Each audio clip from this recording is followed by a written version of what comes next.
Os fundos imobiliários não param de cair e, dependendo da forma como você os enxergue, isso pode ser realmente uma oportunidade ou a prova de que eles são o conto do vigário. Bem-vindo ao canal Top Ações. Não esquece de deixar o like no vídeo e se inscreva no canal também, tá?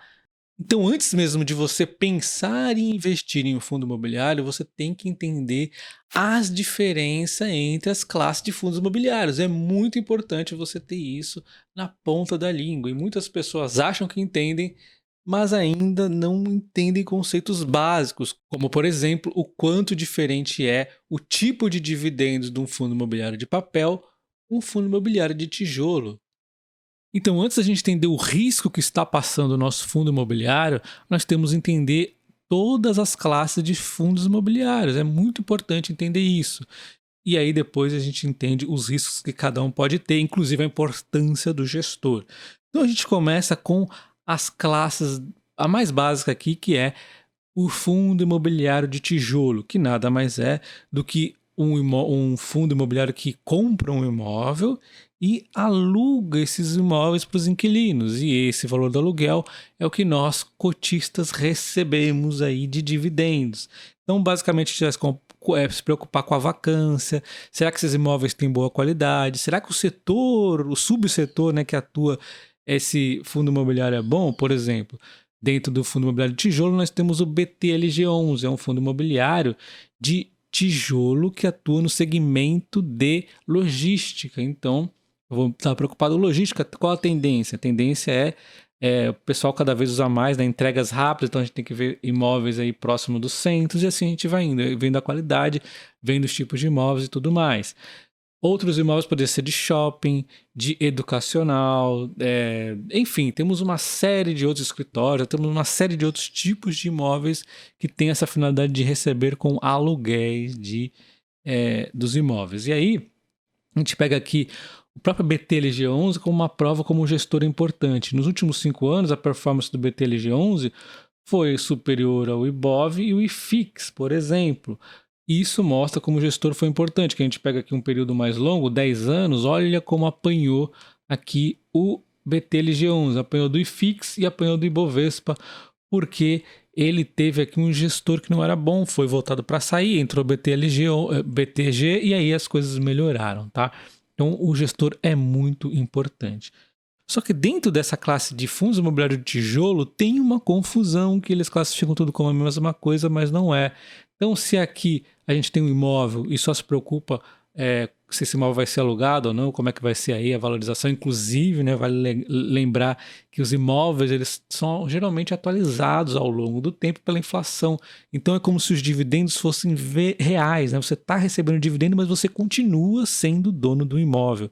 Então, por essa visão, eles parecem um pouquinho aí, né, com a sustentabilidade dos dividendos das ações. É por isso que o fundo imobiliário de tijolo tem até essa particularidade aqui em dividendos mais parecido com ações do que com os fundos imobiliários de papel, que é outro cenário, tá? Bom, mas voltando aqui ao que eu falei que tem fundos imobiliários de tijolo que tem diferenças. Então, os fundos imobiliários de desenvolvimento, como por exemplo o Tigar 11, ele está classificado como fundo de tijolo. O segmento seria aqui então de desenvolvimento, mas nem sempre ele está classificado corretamente, eles põem como outros, então precisa ter muito cuidado. Porque olha só, esses fundos imobiliários de desenvolvimento eles têm muito mais similaridades, por exemplo, com incorporadoras da Bolsa de Valores, do que com fundos imobiliários de tijolos padrão aí que alugam os imóveis, como por exemplo o BTLG11. Sim, ele tem a regra dos dividendos, ele tem todas as regras dos fundos imobiliários normal. Só que o risco está muito mais similar às incorporadoras, porque ele desenvolve imóveis. Então ele não recebe aluguéis de imóveis, ele recebe aqui pelos lucros do desenvolvimento que ele faz dos imóveis. E aí tem a diferença das ações, que a alavancagem não pode acontecer da mesma forma, eles têm que pagar 95% dos dividendos, é uma complexidade que é mais difícil, eu acho, até levar um fundo de desenvolvimento aqui do que uma incorporadora na bolsa. De qualquer forma, a gente vê a performance oscilando muito aqui do Tigar 11, talvez seja exatamente por isso, a dificuldade do mercado em ver aqui, né, os momentos, inclusive Selic alta é muito ruim, né, para o Tigar 11. E aí na sequência nós temos os fundos imobiliários de papel, como por exemplo o HCTR11, o DEVA11, o MXRF11, o TORD11 e uma série de outros aí, tá? Então nesse caso, nós não temos imóveis por detrás propriamente, nós temos papel, nós temos uma dívida. E por ter uma dívida, o que a gente está preocupado? Com a vacância? Normalmente a gente está preocupado com a inadimplência. E aí vai ter até um comportamento parecido com os bancos. Se você está vendo que os bancos estão tendo maior inadimplência, vai acontecer aqui também maiores inadimplências. Vai ter uma similaridade, obviamente, com a vacância, né? Só que aqui eu acho que é mais complicado, porque aqui você tem uma dívida que não é paga, ela pode enrolar por muito tempo, ela pode ter acordos que reduzir, né? É mais complicado na questão dos imóveis, que na pior das hipóteses você expulsa o inquilino e aí se o setor for legal você põe outro. Aqui é mais difícil, você não pode falar, você não vai pagar a dívida, então eu vou sair daqui que eu vou pôr essa dívida para outro. Não existe, então é um risco. E aí, como é que você faz para contornar esse risco? Você seleciona os fundos imobiliários de papel que tem uma qualidade melhor, porém vai ter um dividendo menor. Então, por exemplo, o MXRF11 é um que foi para essa questão da qualidade, mas tem outros de qualidade maior, só que quanto maior a qualidade, é menor o dividendo normalmente. E aí você tem os mais arriscados, como o HCTR11, o DEVA11, o TORD11, que estão sofrendo, entre outros, né? E tem um altíssimo dividendo, mas estão com uma altíssima inadimplência, né? Então um risco altíssimo de calote, além dos enroscos pela gestora, que eu já vou chegar ao fim do vídeo, vou falar sobre isso, tá? Então é um problema muito sério essa questão da gestora, tá? Muito, muito sério. Além disso, nós temos também os fundos de fundos, que eles pegam aqui diversos outros fundos imobiliários e compõem na sua carteira. Mas para você tentar ver uma rentabilidade, qual o cenário aqui dos fundos de fundos, sim, eles investem nos fundos imobiliários, ganham os aluguéis desses fundos, beleza. Só que eles estão mais atrelados à capacidade, muitas vezes, do trading aqui do FOF. Então, o que acontece? Se você está no momento de alta dos fundos imobiliários, os FOFs eles tendem a render até mais do que os outros fundos imobiliários, que eles fazem trades, aí eles pegam aquela oportunidade que está subindo, não sei o que, faz e acontece.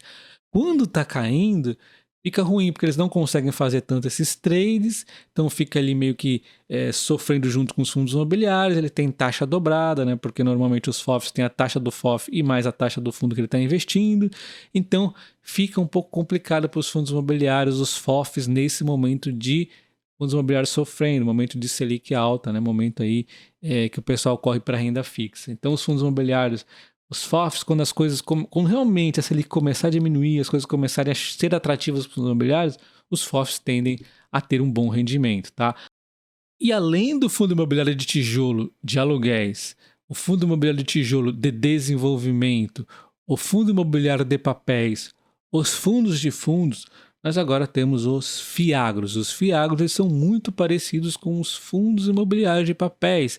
O objetivo aqui é investir no agro, mas no momento eles estão se amadurecendo, então tem muito pouca coisa aqui de agro. Tem um outro que tem uma coisinha de logística, alguma coisa do tipo, mas ainda estão muito no papel. Então, ou seja, eles têm uma similaridade muito grande aqui com a questão dos fundos imobiliários de papel. Só que na inadimplência se vê diferente, porque na inadimplência aqui está bem menor, porque o setor agro está muito melhor. Só você vê o Banco do Brasil, acompanha o Banco do Brasil, a inadimplência lá do setor agro está muito tranquila. Então, um ponto importante, o gestor precisa ser bom, porque se o gestor for ruim, ele vai encontrar inadimplências que vão ser fatais. Aí a gente lembra o quê? A IRB, né? Outro não é banco, não é nada, mas é só para mostrar como o setor agro ele também tem um perigão lá dentro bem grande, né?